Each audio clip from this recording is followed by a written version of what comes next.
Laid out in front of me here is over 200 pieces to build a K24. Now we need to assemble all of this in the proper order and in the proper manner. And if we get one little thing wrong, this Honda engine will never run.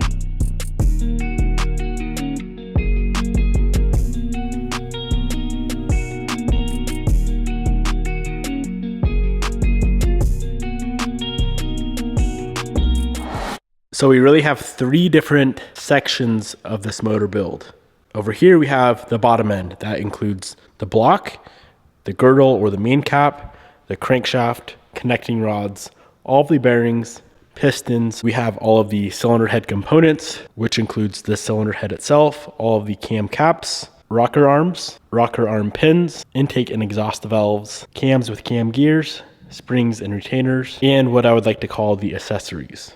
This is stuff like oil pump, baffle, timing components, valve cover, timing cover, stuff like that. Now we are doing a ton of upgrades on this engine as I am wanting to make at least 800 horsepower. So the upgrades include a set of BC stage 2 camshafts, a bunch of drag cartel timing components, a billet 4-piston timing cover, a nice Type R looking K-tuned valve cover, K20 oil pump, BC dual springs with titanium retainers, ERP head studs, BC I-beam connecting rods, ACL race bearings, and a set of Wiseco forged pistons. I did take the time to go through and clean up the block. This was completely stripped down and then recoated with some silver Cerakote. Same goes for the girdle. Crankshaft was polished and our cylinder head was walnut blasted and then coated with clear Cerakote. All of the hardware for the engine build was sent off and re-zinc plated with a gold or yellow chromate. So let's go through and assemble all of this.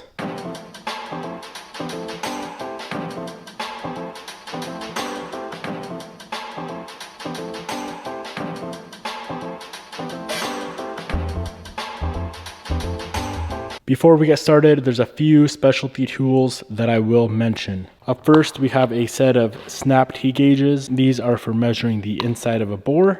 We have a set of digital micrometers. This is a dial bore gauge, a piston ring end gap file tool, a valve spring compressor tool, a piston ring compressor tool, valve lash adjustment tool, feeler gauges, some Permatex assembly lube, and valve grinding compound. All right, so we are going to be starting with the bottom end of the engine first. Before we start assembling the short block, we have a few things we need to take care of. We cannot jump just straight to assembly. We need to check and verify the main bearing oil clearance, check and verify the rod bearing oil clearance, check the piston to wall clearance, which is the gap in between the piston skirt and the cylinder wall, the bore of the block, and set the piston ring end gap. The first thing we are going to start off with is checking the bearing clearances. So let's go ahead and knock out the main bearing clearance first. All right, so here are our main bearings. We are running the ACL race bearings.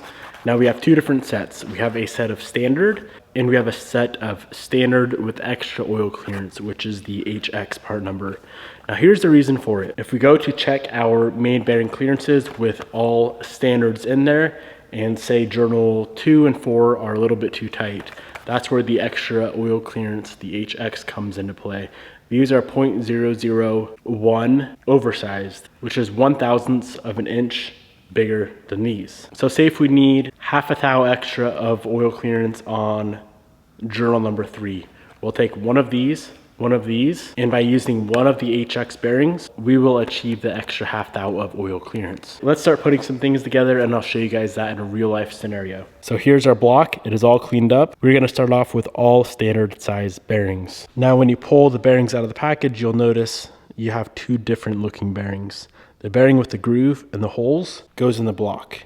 The bearing shell that is completely flat, that will go on the main cap. So we're going to start off with putting all standard size bearings on both sides, on the block and on the cap.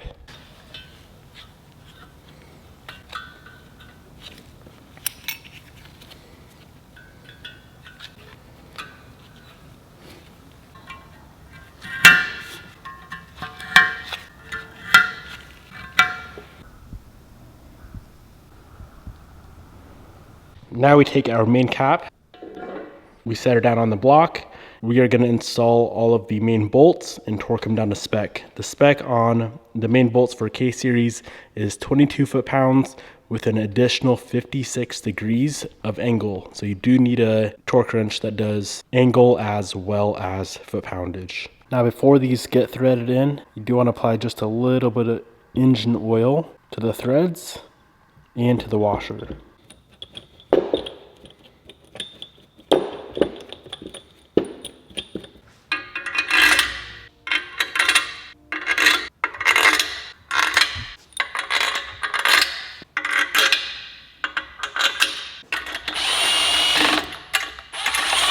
So I have the main cap set on. I threaded all the bolts in with the impact, probably to maybe 2 foot-pounds. Now we're gonna go ahead and torque these in a sequence to 22 foot-pounds and then to an additional 56 degrees. The sequence is as follows: 1, 2, 3, 4, 5, 6, 7, 8, 9, 10.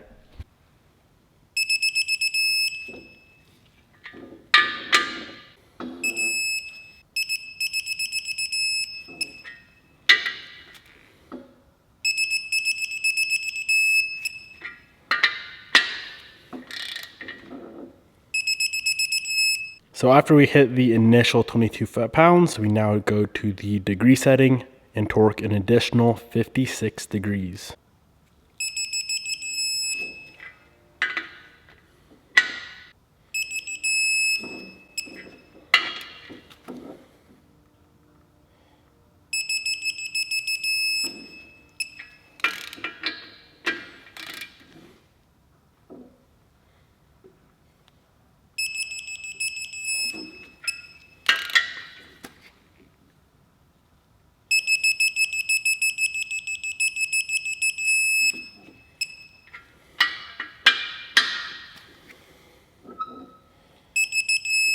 All the main bolts are fully torqued down. We do not need to install the smaller bolts that go on the outside. That's not going to affect the measurement that we're doing now. So now we need 2 specialty tools to check the clearance of the main line. We need a set of micrometers. I prefer digital because they make it much easier to read.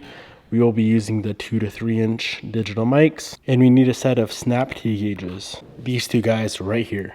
So there's 2 different ways we can go about this. We can grab each measurement and write it down and do some quick subtraction, or we can just let the tool do the subtraction for us. So the first thing we're gonna do is go out and measure the crank. This is journal 1 on the crankshaft for the main line. So we're gonna grab our digital mics and go ahead and measure out this journal. So journal number 1 on the crankshaft measures 2.1277. So like I said, I like to do it the easy way. Let's go ahead and zero it out right there. So hit that button, shows all zeros. And now we are gonna take our T gauge and we need to get the inside diameter of this hole right here, of this bore. So you kind of set it in at an angle, put a little tension on this right here to tighten it up, and then go ahead and drag it out like so, and pull it out. Now I like to go ahead and set these guys right up in here. I'm gonna grab my snap T gauge, open this up a little bit, and go ahead and grab the measurement of our T gauge. So being that we zeroed this out earlier to the size of the crankshaft, when we measure the T gauge, that gives us our exact bearing clearance for journal number 1, which currently it is 0.0014. Now that is a little bit on the tight side. That would probably be fine, but being that we have the extra oil clearance bearings, I'm gonna go ahead and make some adjustments. So I like to see anywhere from 0.0017 to say 0.0020 on the main line.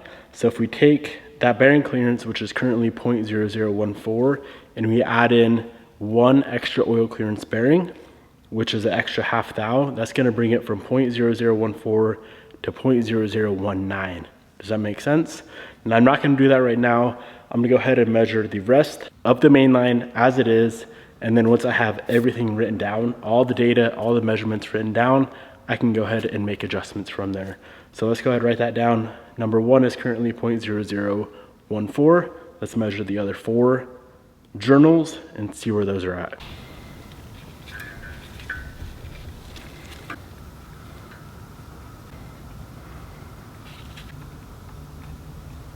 Okay, so here's our current numbers for the main line.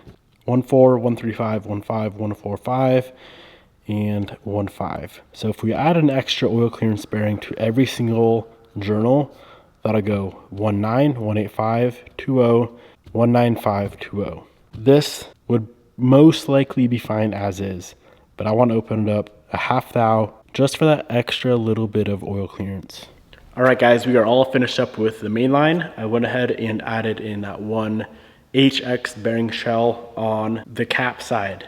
Now we're gonna go ahead and measure out the rod bearing oil clearance. Same concept. We're gonna take our bearing shells, starting off with a standard, install them into the rod, torque the rod down to the proper spec, use our snap T gauge, measure it out, measure the crank, do some quick subtraction, and we get our rod bearing clearance. Rods I'm using on this build are a set of BC, part number 6047.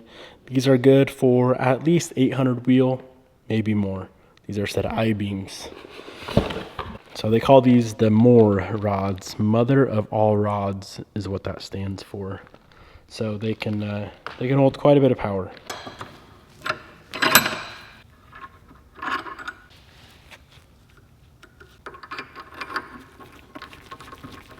Now, one important thing to note, you see the bearing tang right here. It's the little tab on the bearing shell. If the bearing tang is on this side on the cap, it has to match that side on the rod. They always have to be on the same side, and you cannot mix and match rod caps. So make sure if we pull this rod cap off, it stays with this rod as they are machined together. If you mix them up, well, you're gonna have problems. Don't mix them up.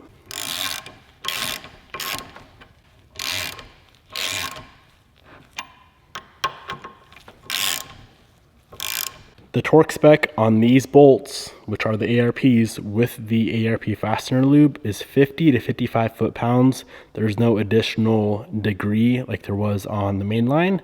So 50 to 55 foot-pounds, I'm just gonna hit them at 55, and then we can go ahead and measure. All right, those are torqued down. A little bit difficult in the vise with the vise not being mounted. So we're gonna do the same thing as the main line. Go ahead and measure the crank, zero out the digital mics, use our snap T gauge to get the inside diameter of this bore here, and we'll have our bearing clearance. So the OD of rod journal number 1 is 1.8519. Go ahead, zero that out.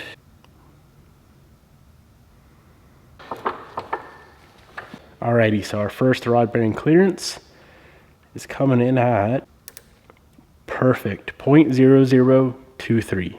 Rod bearing clearance on a motor like this, I would typically go for, and with the oil that we're going to be using, which is 2050, I would go for 0.00, say 215 to 0025. We're at 0023. That is absolutely perfect. We can go ahead and leave that one there. Let's measure out the other 3 rods. And if all those check out, we can move on to checking the piston to wall clearance. Here are the final numbers for both main and rod. Very beautiful, and even better on the rod side, 0023 on every single rod.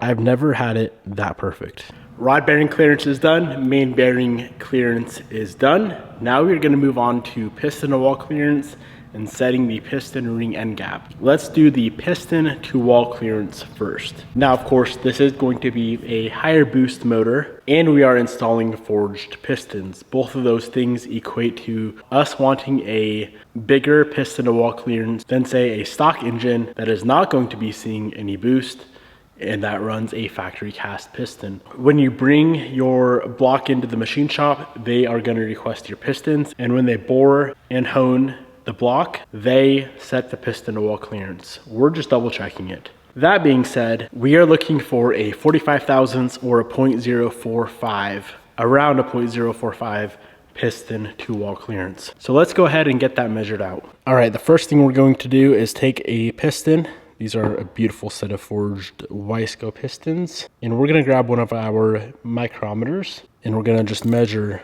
the skirt of the piston. So we're trying to get the outside diameter, measuring about a ½ inch down from the bottom of the piston. Now that measurement doesn't necessarily matter. All we're trying to do is set our micrometer so we can set up our dial bore gauge. Now this is a bore gauge.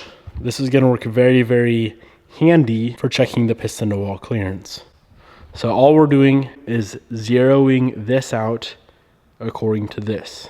So we're going to take the bottom of our bore gauge here and we're going to insert it into the mic, just like so. We want to zero this thing out. Where the needle stops moving, we want the zero to be sitting right there. So we're going to adjust this by spinning it this way to where it lines up with the needle. So the zero and the needle need to be in the same exact spot. And now our bore gauge is zeroed out. So this point right here is the exact size of the outside diameter of the piston. Now we take our bore gauge, insert it into the bore, pull it back until we reach the zero. So that right there would be a zero, no clearance, piston to wall clearance. Now, however far it travels past that zero is our piston to wall clearance. So that's 10 thou, 20 thou, 30, 40. Looks like we are spot on, right at 45 thou. Now, if you have a reputable machine shop that's doing your bore and hone, you technically can skip this part. I like to check it just to verify. I've had motors in the past, way back in the day, where I get them bored and honed. I remember one was like double of what it should have been. It was like 80 thousandths piston to wall clearance. I still assembled it anyway. Very, very loud, very slappy, a lot of piston slap, and a couple 100 miles in, it started smoking as well. So double check it just to make sure you're within spec. Piston to wall clearance is all measured out. That's all good to go, right around that 45 thou. Now the last part before we start assembling, we need to set our piston ring end gap. All right, now if we take a look at our piston rings, we have 4 different styles. This right here, the squiggly one, that is called an oil expander ring. We have 2 very, very thin ones. Those are the oil rails. Those go around the oil expander ring.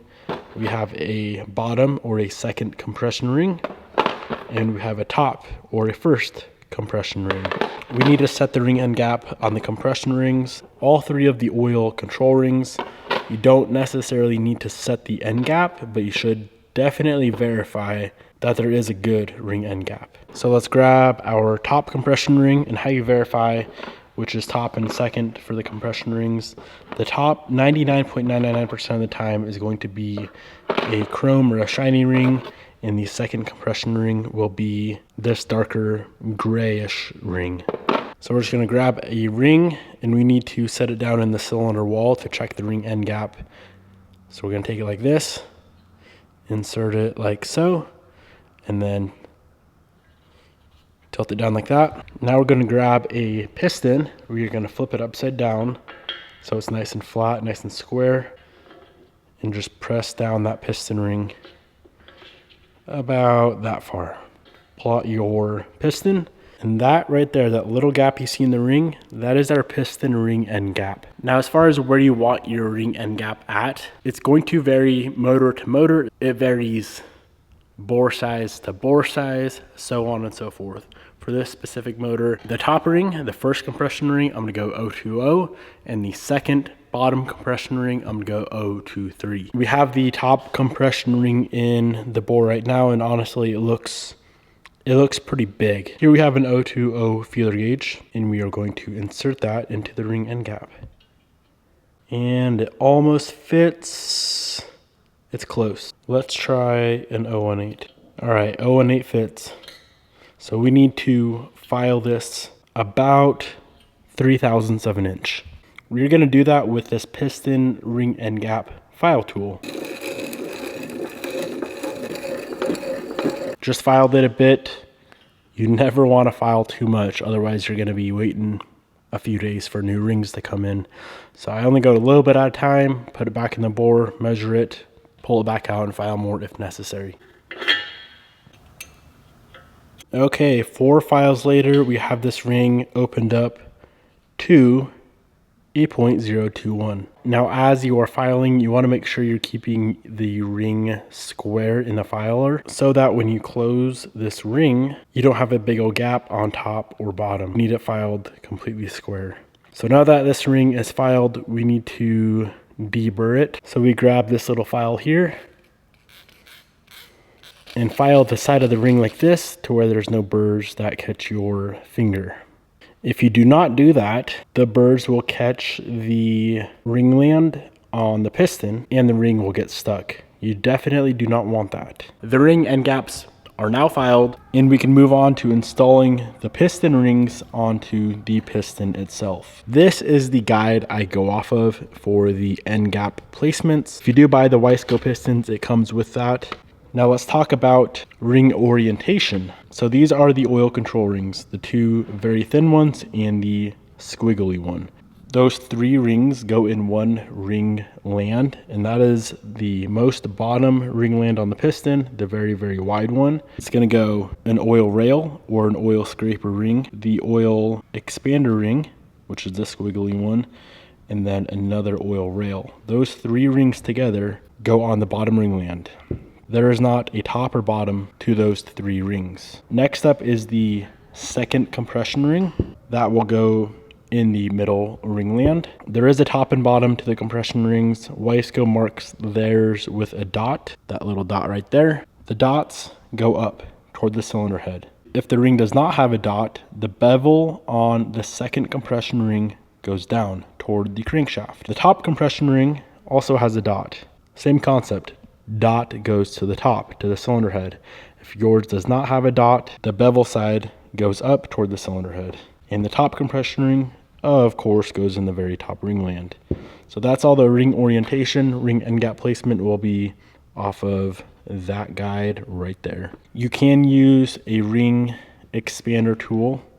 I have one. I just prefer to use my hands. All right, so we're gonna start off with installing the oil expander ring. Now the piston is sitting like this, pin line here, this is the bottom. This end gap is going to sit right down here in the 6 o'clock position. So that one's very easy to get on. This is one of the oil rails, and we're gonna use this as the bottom oil rail. Here is the top oil rail. So if we are looking at the side of the piston here, in the bottom ringland is all the oil control rings. So we have a rail, the expander ring, and then another rail on top. Next up is the second compression ring. This end gap is going to sit in the 9 o'clock position. As you can see, they are pretty easy to get on the piston without the expander tool. Whenever I put the compression rings on, I like to kind of slide them around a little bit just to make sure there's no burrs left on it from when we did the filing for the ring end gap. So there's that. Last ring, top compression ring, and this end gap will sit in the 3 o'clock position right over here. All right, there we have it. All of our rings are installed. Beautiful Wiseco forged piston. This thing is ready for its connecting rod. The ring end gap is very, very critical. You do not want it too tight. I would say it's probably better to have it on the loose side, because if it's too tight, especially in a high boost motor, when metal gets hot, metal expands, and if those ring end gaps touch each other, man, it's gonna ruin and hurt a lot of stuff. If you do have any questions on ring end gap and you want to do it by the manufacturer's recommendations, for example, Wiseco here gives you a recommendation. Say if it's a street moderate turbo motor, you're gonna take your bore size and times it by 0.005. So for example, if it was a 4-inch bore times 0.005, that would give us a 0.02 ring end gap. So if you ever have questions, most piston manufacturers will include this little guide with your rings. All right, now the fun part, we are on to assembly. So what we're gonna do first is we're gonna install the crankshaft into the block. We need to hang the rod on the piston. We're gonna drop the piston and the rod assembly down into the cylinder wall as one unit, get all 4 of those installed, bolt the rods to the crankshaft, bolt a main cap or the girdle in this case, on to the block, torque everything down, and we will have a short block. So here we have piston for hole number 1, rod for hole number 1. We're going to need a wrist pin, and we will need our circlips as well. So what we're going to do is go ahead and install a circlip into one side of the piston first. Doesn't really matter which side. It's much easier to get one of these guys in now versus later when the pin is in the way. Take your circlip, put one end in, like so. I like to grab a little pick, put the pick in this hole right here, and gently. Sometimes your clip goes flying. Hopefully you can find it. Like I was saying, gently clip in your first circlip. Now, you do not want that gap right there lined up with this. Otherwise, you will never get that clip back out. They put this here, so for in the instance in the future, if we need to pull the piston off of a rod, we can go ahead, put our pick in that little guy right there, and pop the circlip out. So then now that that is done, we are going to move on to hanging this on this. This is where our assembly lube comes in. I really like this stuff from Permatex called Ultra Slick. Very good stuff. We're going to be lubing up our wrist pin and the bearing inside the rod.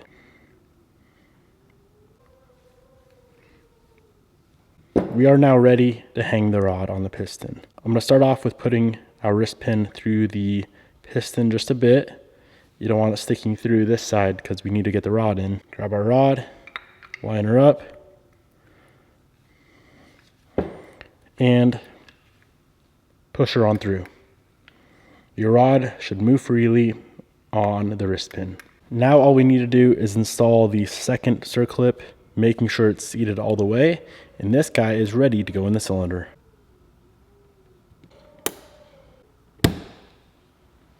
Notice I said seated all the way. If that thing is not seated all the way and that comes out when your motor's running, you can say goodbye to all your hard-earned money.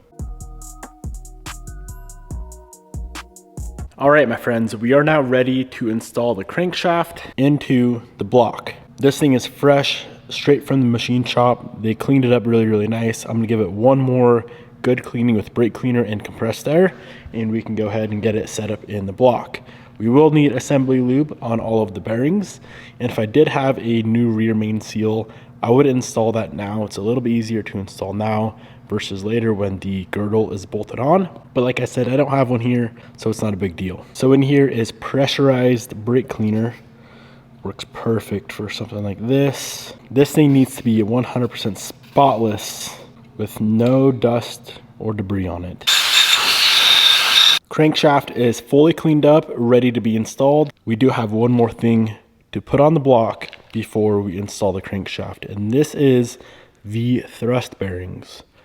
So the thrust bearings are going to sit right on here. The grooves of the thrust bearings face the crank, flat side faces the block. Now these things tend to fall off. A good little trick is put just a touch of assembly lube on the back side, and that'll kind of stick it to the block. As soon as they're on the block and you put the crankshaft in, they will be held in place by the edges of the crankshaft. Once again, this flat side goes toward the block. The side with the grooves goes towards the crankshaft. Just a bit of assembly lube on the block side to hold this bearing, the thrust washer in place, like that. And now we want to lube this side as well. Now all the bearings need assembly lube. You don't want to fire this thing up with no lube on there, as it takes a little bit of time to build oil pressure. All right guys, crankshaft is cleaned. All of the bearings have assembly lube. Let's go ahead and drop the crankshaft down in here and get the main cap or the girdle installed.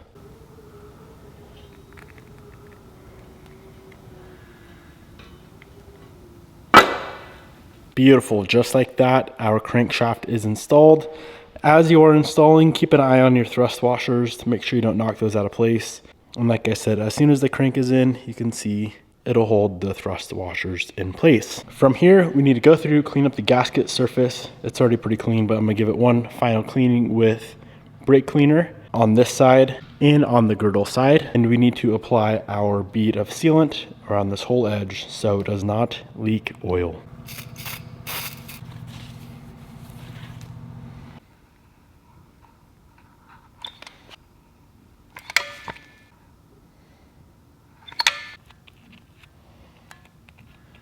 So all of the sealant is applied on the block side of things. We're just going to grab the girdle, set it on the block, install the bolts, and get it torqued down.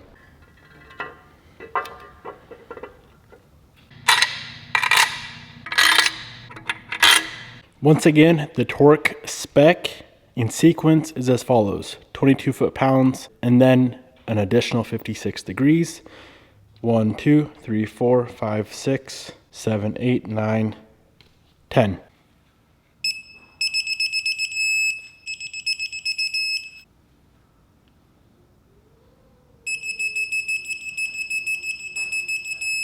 All of the other bolts on the outside of the girdle go to 16 foot-pounds.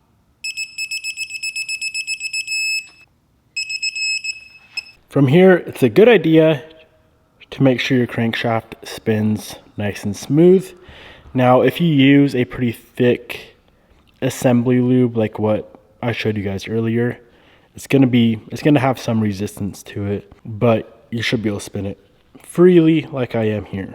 All right, guys, we are now ready to drop the piston and rod down into the cylinder and connect it to the crankshaft. We are going to start off with cylinder number 1. I like to have the crank on the bottom of the stroke for whatever piston I'm installing at that time. So the piston's gonna come all the way down and the rod is gonna connect right to here. So here is assembly number 1. If we take a look at the piston, an easy way to tell how the piston orientates in the cylinder is the intake valve cutouts on the top of the piston are gonna be bigger than the exhaust valve cutouts. So in this instance, on the K-Series, the intake is on this side of the motor where the water pump goes. So this will drop down into the cylinder with the bigger reliefs toward, say, the water pump. For cylinder wall lubrication, you can either use ATF or some people like to use WD-40. I prefer ATF. Engine oil is too thick. Assembly lube is far too thick. So I like to put some ATF in the cap and coat the cylinder wall. This is going to help with piston ring break-in and seating it to the cylinder wall. If your oil is too thick, it'll take far too long for those rings to break in. I also like to put a good coating on the skirts. And now we're also going to pull off the rod cap and apply our assembly lube to the rod side bearing. Once this is down into the cylinder wall, it's pretty hard to get lube on there, so I like to do it beforehand. Now I am using a universal ring compressor, definitely not my favorite. I would highly recommend ordering the proper size for your piston. So we're going to take our assembly, install the ring compressor, drop it down in the cylinder with the intake valves facing the intake side. Make sure it's nice and flat, and go ahead and press down on the piston. Like I said, not my favorite using the universal, but it does work. Now we just push our piston all the way down to the bottom of the cylinder. When it's almost all the way down, I like to put a hand on the bottom side as well and guide that rod onto the crankshaft. All right, there you see it. Rod number 1 is installed with the piston. Now we grab the cap. We still have the ARP fastener lube on from earlier.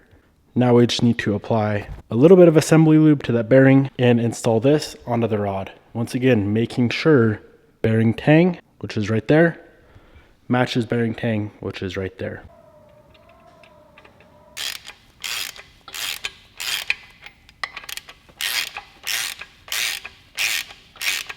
So we have all of the pistons and rods connected to the crank.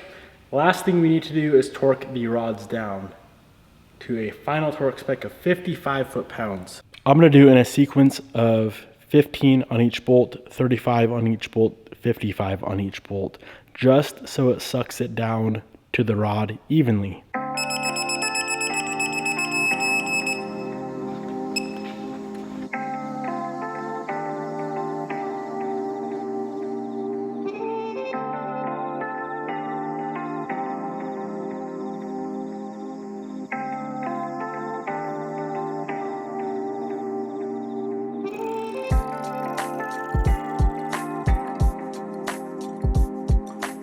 So we now have what you would consider a complete short block. The short block entails the block, the rods, the pistons, the crankshaft, the main cap.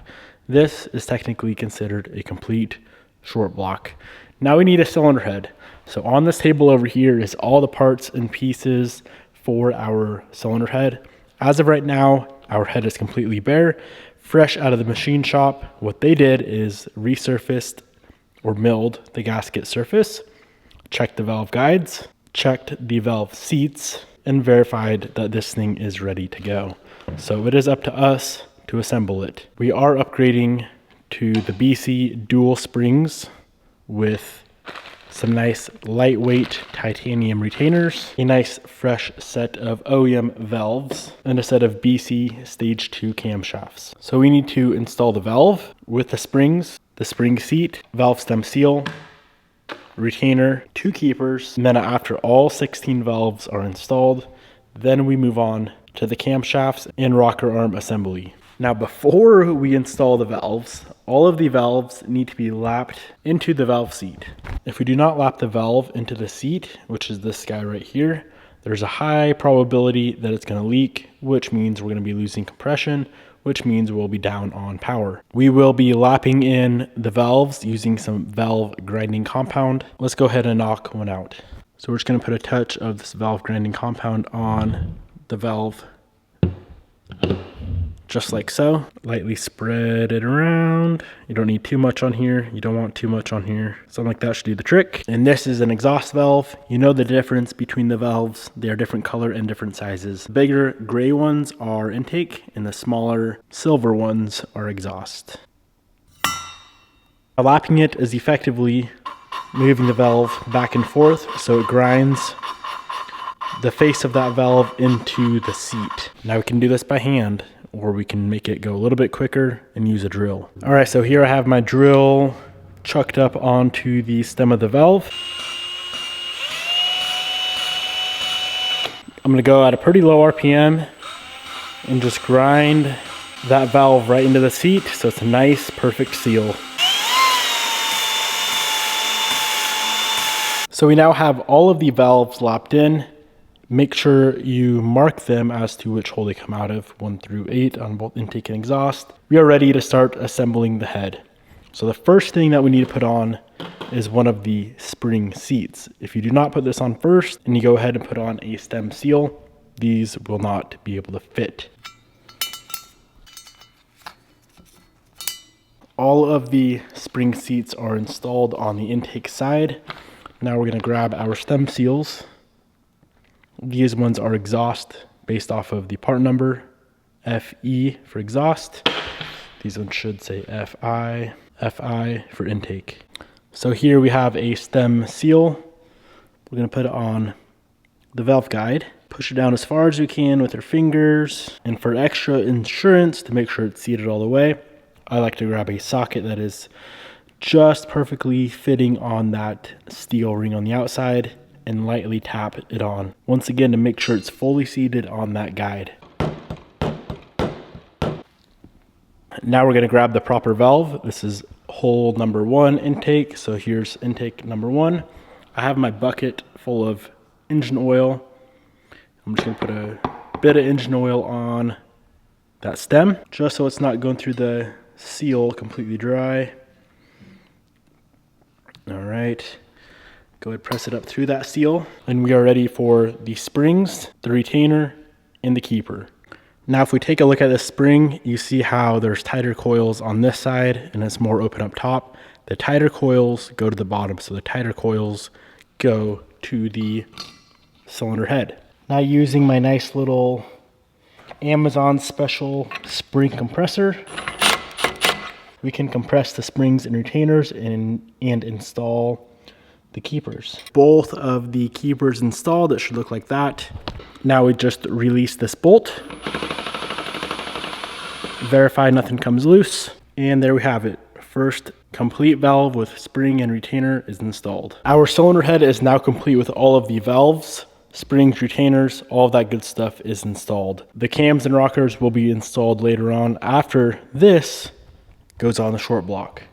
So we need to go ahead and clean up the gasket surface of both the block and the cylinder head. We have two locating dowels that go in the block, one that goes there and one that goes there. Head gasket goes on, head goes on, and then we clamp it down to the block using a nice new set of ARP head studs.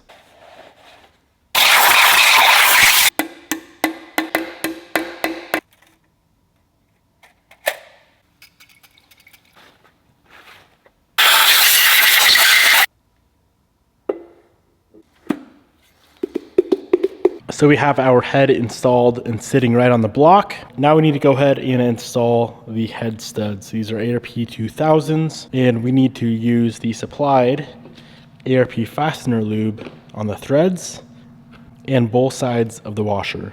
I like to do all this, get the washer and the nut on the stud, and then install the stud with both washer and nut all together.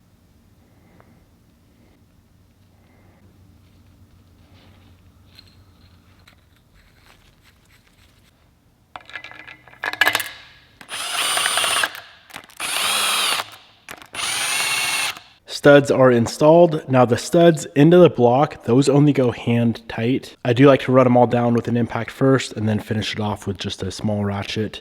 Only hand tight. Now for the torque spec of the nut, the final torque spec there is 80 foot-pounds. We want to do 3 equal steps. So let's go 25, 50, and then 80. Same concept as the main line. We're going to start in the middle, work our way out. So 1, 2, 3, 4, 5, 6, 7, 8, 9, 10 will be the torque sequence.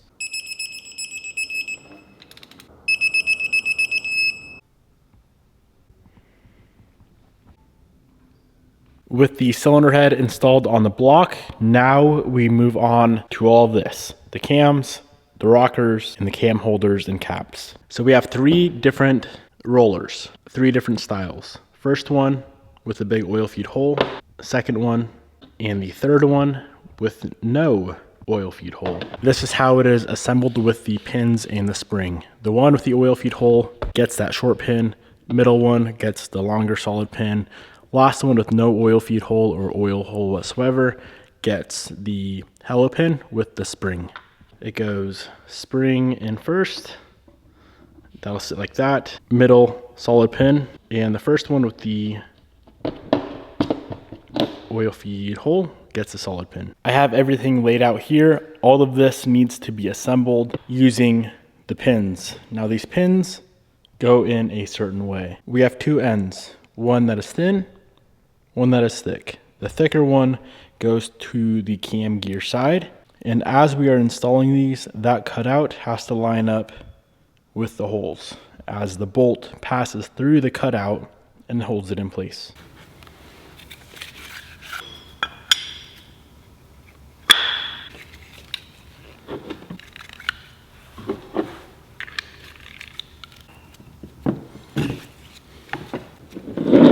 So we got the rocker assembly completely assembled. Before that goes onto the head, we need to install these. These are called lost motion springs. I've had them sitting in oil, so they're nice and lubed up. And those drop in just like that.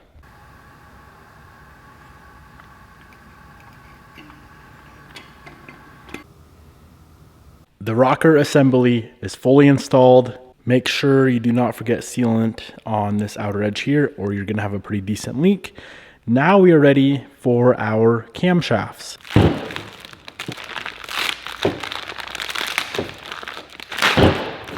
Before we install these beauties onto the head, let's apply some assembly lube to all of the journals and all of the rollers. The camshafts are different, intake versus exhaust. These are, of course, marked BC0042-EX for exhaust.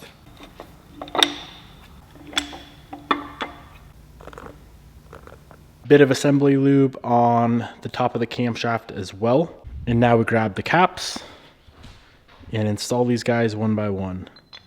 They are marked 1, and the arrow faces toward the cam gear. Now the torque spec on all of the cam cap bolts is 16 foot-pounds.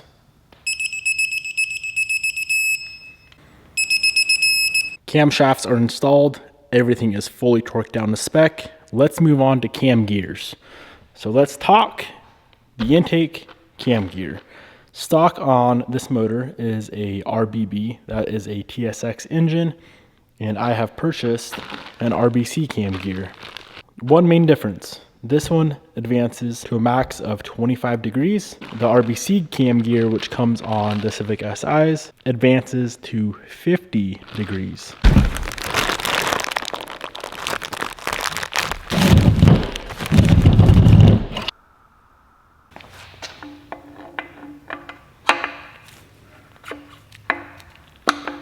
So the intake cam gear torques down to a spec of 83 foot-pounds. The exhaust, it is a smaller bolt, and that only goes to 51 foot-pounds. There's almost always on every pair of camshafts a hex somewhere on the camshaft, so you can hold it as you torque down the cam gear bolt. 83 foot-pounds is quite a bit for a cam gear, I must say.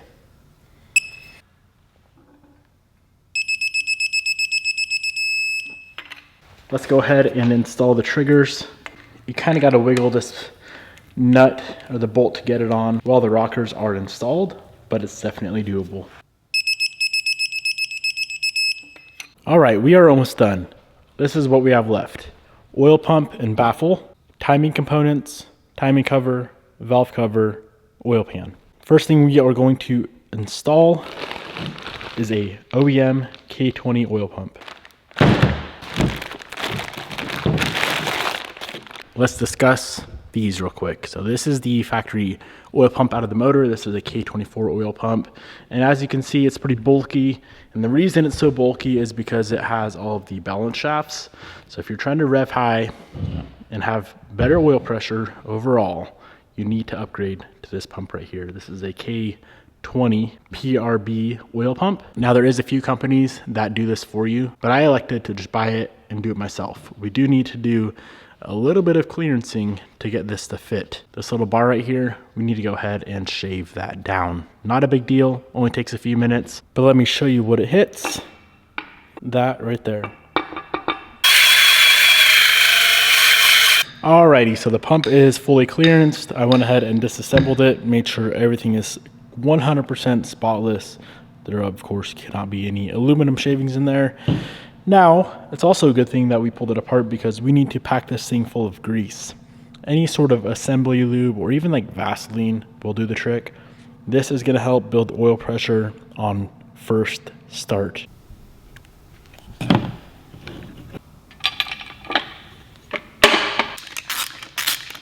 Oil pump is installed. One more thing that we need to do is install a block off bolt. This hole right here, if we do not install a bolt with the crush washer, we will have some oil pressure issues. So go thread that in. It's a 10mm thread. You also need to do the K20 baffle that is installed and torqued down with our block off bolt installed. Moving on to the timing side of things, we have a few upgrades. Drag Cartel guides, a Drag Cartel timing gear kit, Drag Cartel oil pump chain guide, which we actually do not need this, being that we did the 4-piston billet cover. That happens to be built into the cover. And then a few OEM goodies. Pump chain, timing chain, tensioner. Let me go ahead and show you guys the difference between a factory timing gear and a Drag Cartel timing gear. It's one pretty simple mod, but it's pretty necessary. So you see right here, the Drag Cartel gear has a notch cut into it. That is additional insurance that this thing doesn't spin. Stock, all it has is a tiny little pin on the backside which can sometimes shear off. So this included an extended crank keyway sits in that cutout, ensuring that this thing does not spin and shear off the pin on the backside. So the first thing that we're going to install is the timing gear. This needs to be installed with the chain at the same time.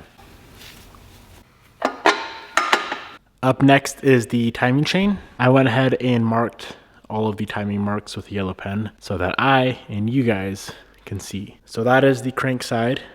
Arrow lines up with arrow on gear. There's a dot on each cam gear. That's going to go to the chain, and then 2 lines should line up in the middle. So we have this guide that sits on the front of the motor. That can go on now. Our chain is on, but it is not timed correctly. We are 1 tooth off on the cam gear. So I have both guides on now. What I'm gonna do is go ahead and get this thing timed properly, like so. And then I'll hold tension on this guide as I install the tensioner, which bolts on right over here. All right, taking a quick look at everything. So there's a dot on the crank gear, which goes to that gold link. That arrow is lined up there.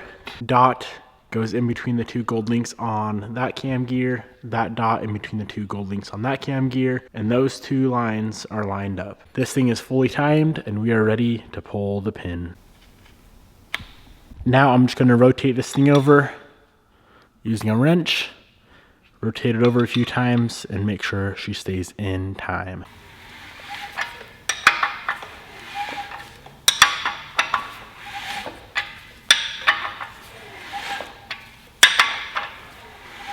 The markings on the chain will take forever to line back up, but as long as your marks on your cam gears and your crank gear are lined up, you're good to go. So those are lined up as you can see, and those are lined up.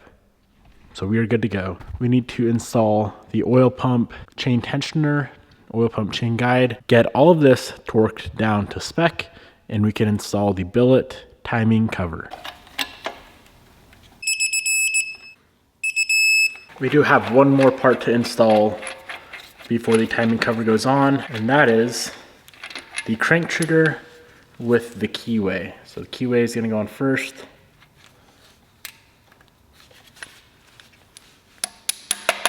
And then the crank trigger. So before the cover goes on, here's how everything should look. Everything is in place, fully torqued down to spec, and we are ready for the very beautiful but expensive Drag Cartel billet timing cover. Let's get our gasket surface cleaned up with brake cleaner, get some sealant applied, and get that thing installed. Now make sure you apply sealant right here as well, otherwise you'll have a leak.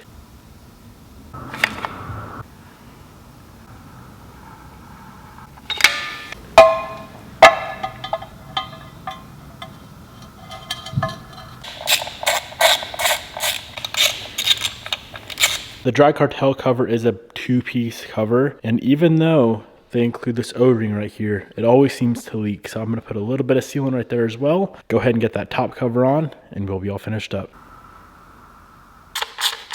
One last thing we need to do before we put on the valve cover is adjust the valve lash. So with these camshafts, they recommend and require 006 on the intake side, 008 or 8 thousandths on the exhaust side. Here is an 8 thou.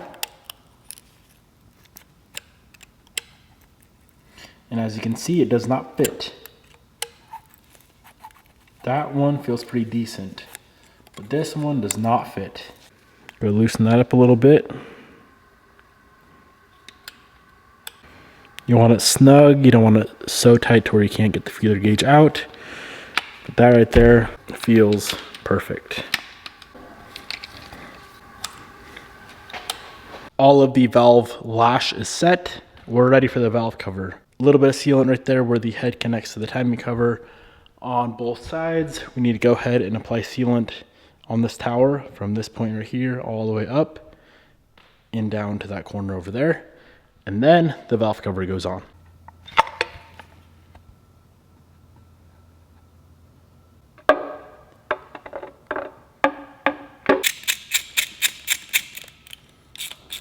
We have one very last piece to install, and that is the oil pan. So for the oil pan, we are running the best of the best. This is a Unit 2 Fab Elite pan. This thing has 6 different compartments, 11 trapdoors, and it holds 9 liters of oil.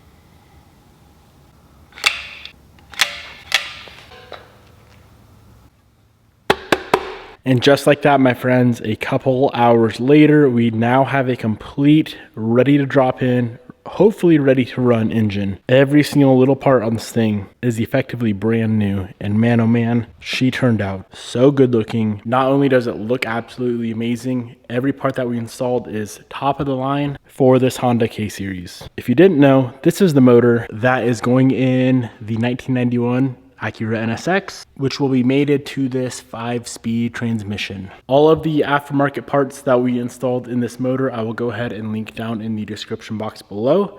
And all of the specialty tools I mentioned at the beginning of the video with the assembly lube and all that good stuff, I will also link down in the description box below as well. If you're building a K-Series engine or a 4-cylinder engine or an engine in general, I truly hope this video helps you guys out. Or if you just enjoy watching engines get built, I hope you enjoyed this video.